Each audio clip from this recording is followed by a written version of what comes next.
Die volgende is 'n lys van Adam se afstammelinge.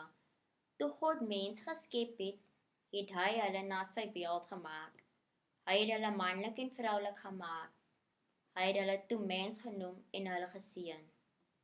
Toe Adam 130 jaar oud was, is sy seun Set gebore.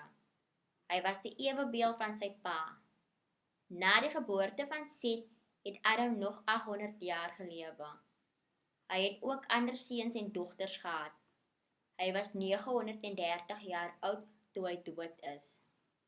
Toe Set 105 jaar oud was, is sy seun Enos gebore. Na die geboorte van Enos het Set nog 807 jaar gelewe. Hy het ook ander seuns en dogters gehad.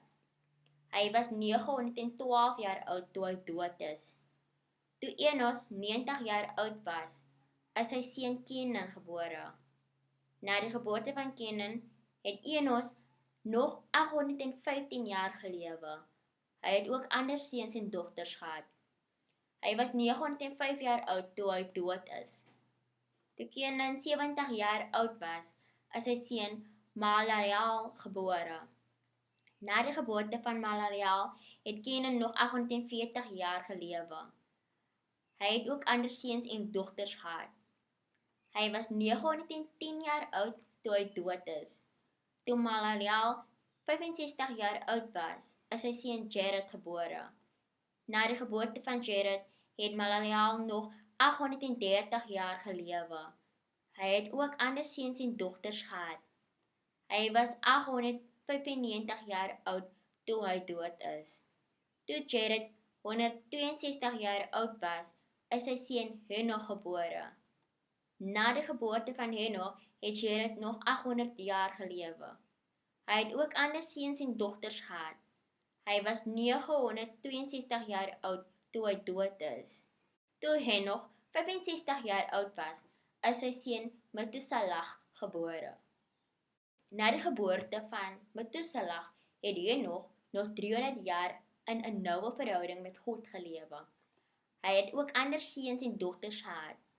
Hy het altesaam 365 jaar gelewe. Hy het sy lewe lank baie naby aan God gelewe.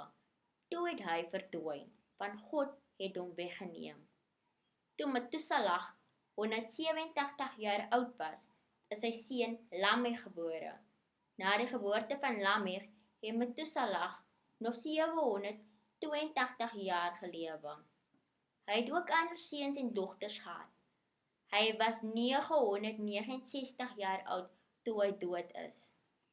Toe Lamech 182 jaar oud was, is sy seun Noag gebore. Lamech het hierdie seun Noag genoem, want hy het gesê, hy sal ons opbeer in die vermoeiende handewerk wat ons moet doen op die grond wat die Here vervloek het. Na die geboorte van Noag het Lamech nog 595 jaar gelewe. Hy het ook ander seuns en dogters gehad. Hy was 777 jaar oud toe hy dood is. Toe Noag 500 jaar oud was, het hy 3 seuns gehad, naamlik Sem, Cham en Jafet.